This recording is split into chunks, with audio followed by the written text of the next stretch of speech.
On passe à notre invité de la semaine, on le connaît bien dans la rédaction, Jean-Charles Vinage, bonjour. Bonjour.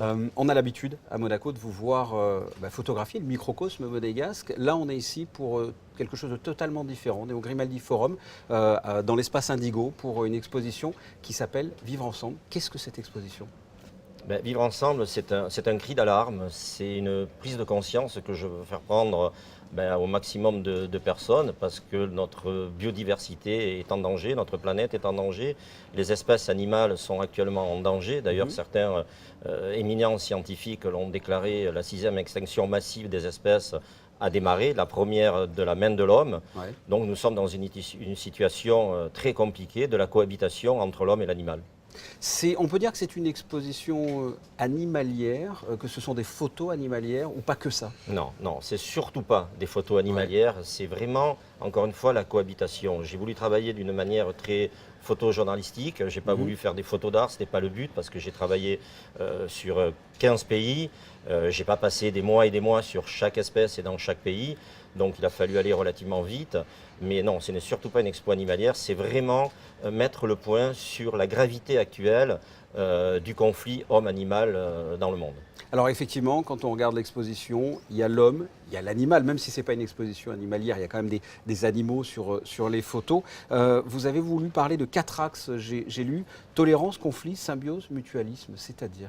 Oui, c'est-à-dire que la cohabitation entre l'homme et l'animal est très différente en fonction des pays, en fonction des espèces et en fonction des peuples ethniques.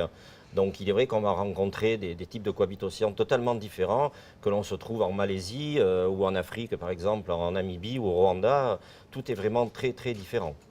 Quel type de photos vous avez prises dans tous ces pays? Je vois des éléphants, des tigres. Quels sont les animaux qui cohabitent avec les humains que vous avez pu shooter avec votre appareil photo? Alors, ce que j'ai fait dans un premier temps, et ça remonte à 4 ans, c'est que quand j'ai conçu le projet, j'ai préparé évidemment ma thématique, j'ai aussi préparé la liste des espèces que je voulais photographier, mais il fallait que ces espèces, bien évidemment, aient une interaction directe avec l'homme.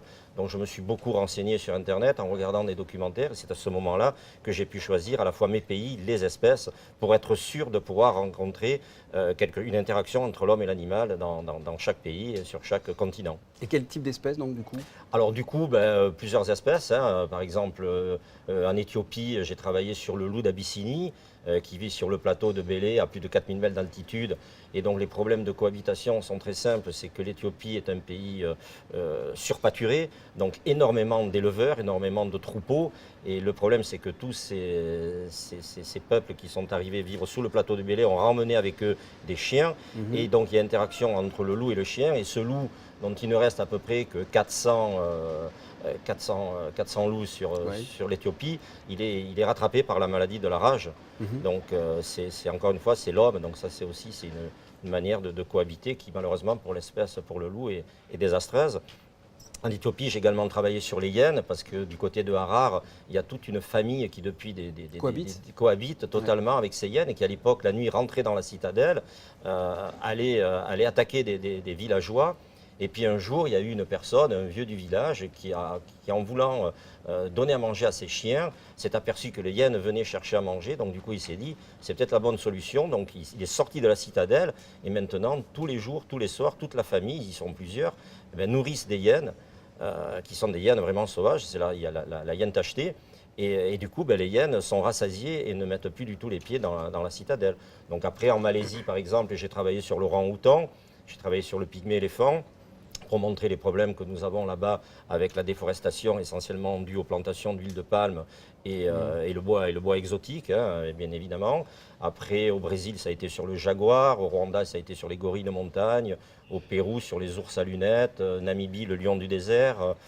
Qu'est-ce que j'ai encore? J'ai la Jordanie sur la réintroduction actuelle des oryx et du bocquetin de Nubie, l'Inde avec les problèmes qu'on a dans les Sundarbans sur le tigre et le léopard. Enfin bref, il y a de quoi faire. Il y a 17 espèces, je crois, de mémoire. Quelle est la complexité d'un tel travail? Parce qu'on a dit que ce n'était pas un reportage animalier, mais enfin, pour arriver à prendre ces clichés, c'est quand même, il faut de la patience, il faut du temps, vous n'êtes pas sûr de les voir. Quelle est la complexité La complexité de tout ça, d'abord, c'est de mettre en place tout ça, c'est-à-dire trouver les bons réceptifs sur place. Parce qu'encore encore une fois, le milieu animalier est devenu un énorme business. Donc, en tant que professionnels, nous, on se doit d'arriver là-bas et de pouvoir travailler dans les meilleures conditions possibles. Nous ne sommes pas des touristes. Donc, les touristes, ils font des photos, c'est très bien. Ils n'en font pas, ben, tant pis. Nous, il faut qu'on revienne avec des images. Donc, ça a été de trouver les bonnes personnes, de bien leur faire comprendre qu'effectivement, je venais pour faire un travail bien particulier, ce qui n'a pas été simple. Une fois là-bas, dans ces pays-là, surtout certains pays comme l'Éthiopie, le Rwanda, l'Ouganda, c'est vraiment pas des pays faciles.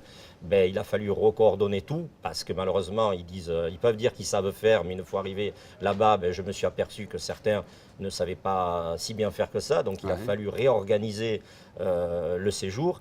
Et puis oui, après, ben, c'est partir sur le terrain et puis là, essayer de maximiser les chances avec des guides, des pisteurs pour arriver à trouver certains animaux. Après, bon, évidemment, les ethnies, c'est plus facile, on sait où elles sont.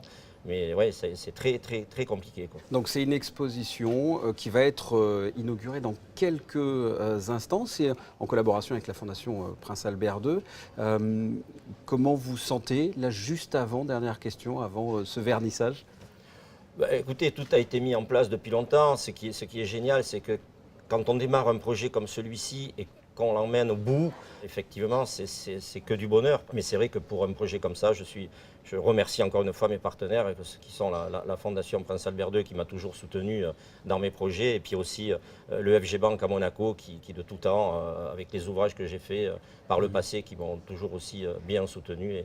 Et je tiens vraiment à les remercier parce que sans eux, tout ça n'aurait pas pu être réalisé, quoi. Oui, parce que c'est une exposition et un livre. Oui, il y a un livre aussi qui s'appelle évidemment Vivre ensemble, donc un livre de plus de 300 pages, une édition français et anglais, donc, que la Fondation va mettre à la vente ce soir. Et puis on fera des dédicaces. Voilà. Jean-Charles, merci d'avoir répondu à mes questions. Je le rappelle, exposition ici au Grimaldi Forum, dans l'espace Indigo, jusqu'à dimanche. Merci d'avoir répondu. Merci à vous. On passe tout de suite à la météo.